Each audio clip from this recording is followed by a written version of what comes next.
धमाके तो बहुत छोटे हैं, बड़ी फिल्म का छोटा सा ट्रेलर है। असली धमाका तो अब होने वाला है और धमाका करेगा ईरान।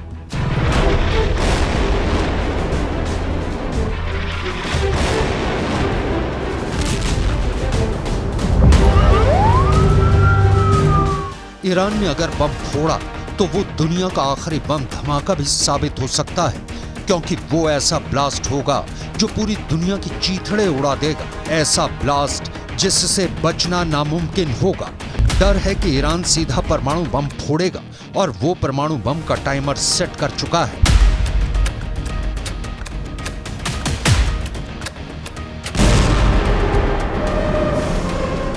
ईरान गुस्से में है, बहुत गुस्से में है।